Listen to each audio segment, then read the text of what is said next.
Sparking Zero follows in the footsteps of the Budokai Tenkaichi series as one of the most fluid and entertaining anime fighting games ever. Some could even say, just fighting games period. And to those people, you're goddamn right. Along with the mechanics that made its predecessor top tier, Sparking Zero brings new mechanics to the table that even Tenkaichi veterans are taking some time to appreciate and learn. Now, I've been hearing newcomers to the series say they feel a bit overwhelmed with the various combat mechanics and that they are behind a significant amount of the player base that has history playing the past games. Pretty much, they feel there's a lot to learn in this game, and they don't want to spend their time getting their ass beat by a bunch of sweats while simultaneously feeling like they started the race in last place.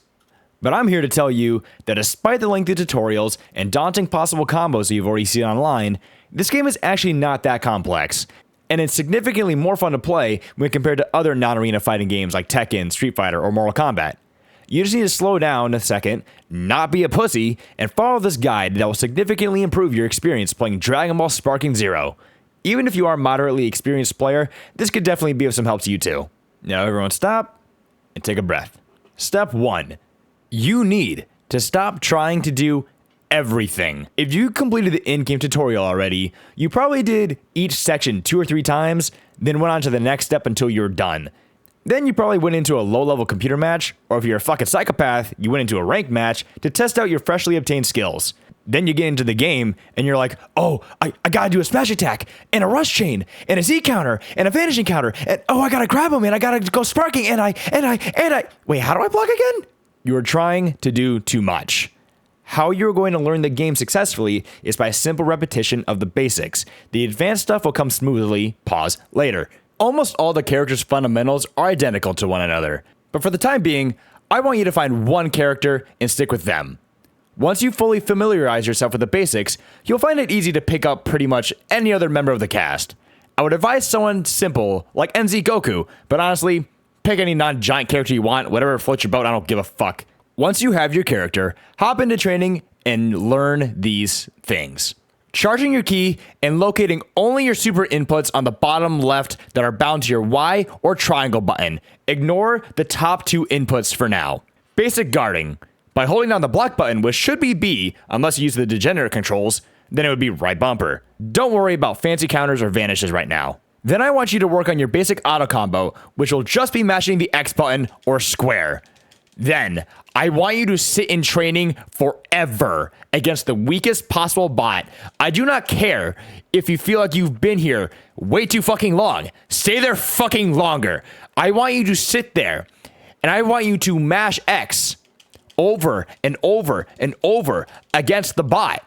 Then I want you to set the bot to attack you. And I want you to block it a lot. I want you to use your guard a lot. Then I want you to charge your ki and test your supers multiple times until you understand what each of them do. Some of them will be blasts. Some of them will be rush attacks. While you're charging your ki, on the top left corner, you will notice the bars.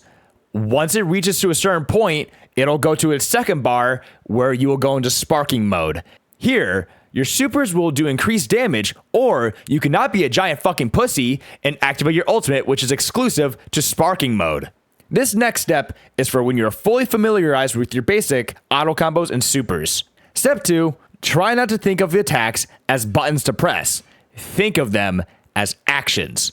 From here on out, when I am referring to a button, I will be referring to an Xbox controller for simplicity's sake. So when I'm saying X, don't think of it as the PlayStation Cross. I would like to consider myself a seasoned Tenkaichi player.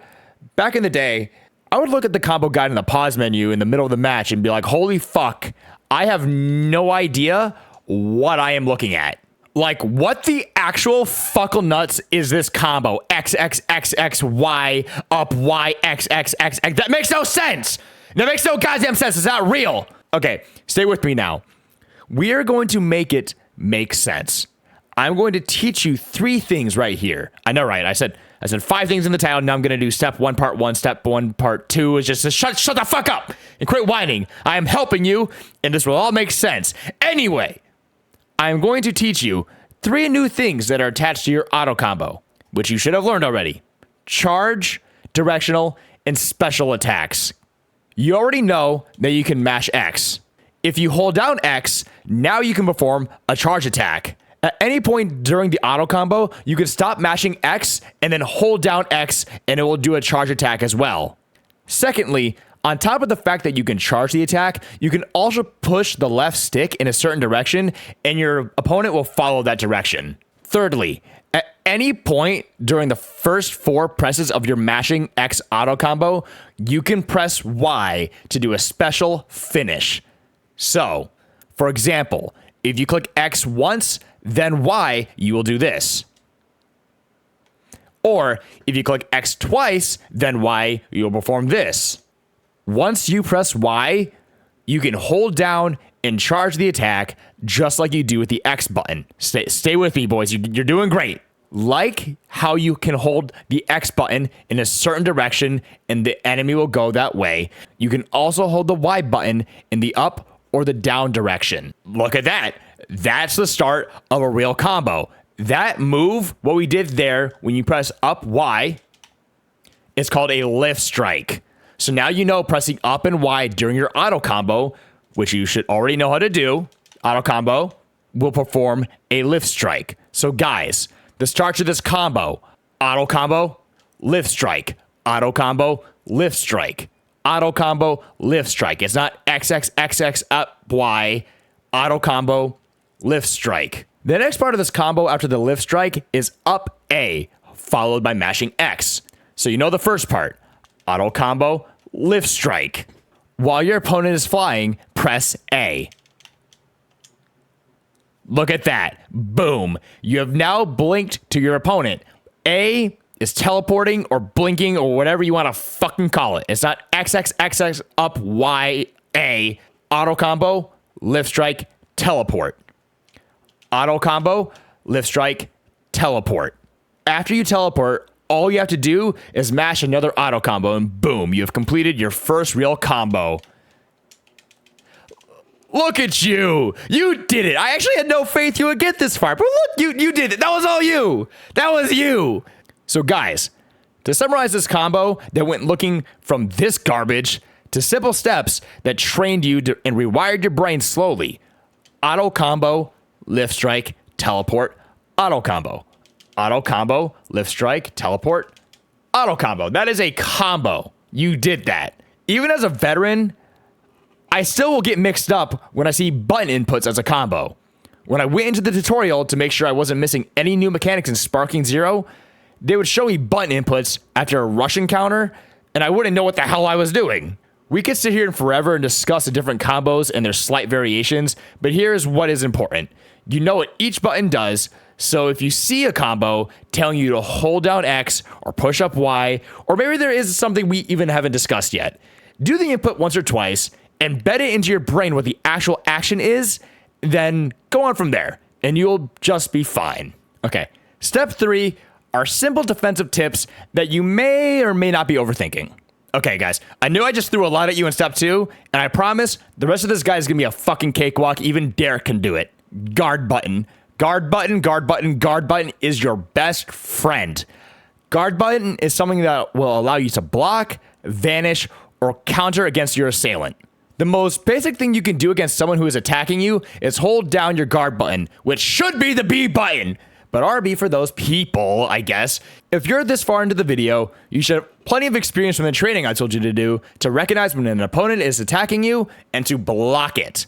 A slightly more advanced trick you can do is to press the block button instead of holding it down the exact moment before an attack is about to land. This can apply to basic strikes or even when you're stuck in a vanishing battle against an opponent. I wouldn't really worry about it too much though. Right now, the important thing I want to focus on is countering and sonic swaying. At any point you're blocking a barrage of attacks from your opponent while holding the guard button, tap the perception button the moment before an attack lands against you. That's going to initiate the sonic sway which you just saw. So if you're blocking with right bumper, just tap B right before the attack lands. Or if you're holding B down like a Chad, just tap the Y button at the same time and you will initiate the sway.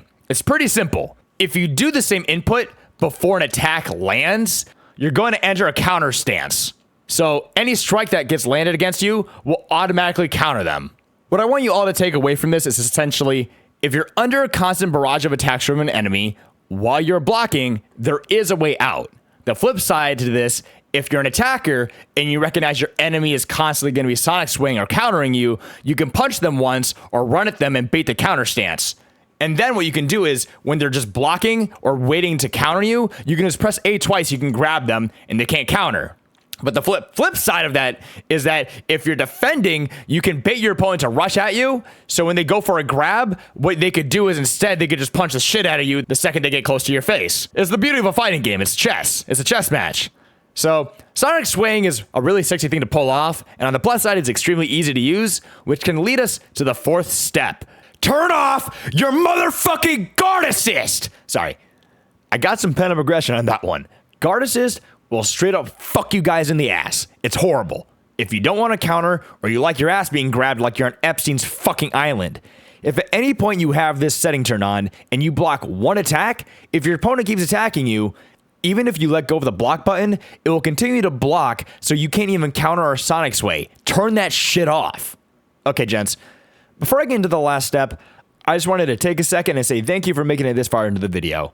If you really like this content, I would advise you check out the Rage Quits and the other content that's on this channel. We got some really great stuff, and there's more of us on this channel. It's not just me, and we know that you would really enjoy it, so definitely go check it out. All right, so the final step isn't that crazy. I'm assuming most newbies would do this, but if you want to have more fun playing this game right now, don't play ranked, at least for a bit.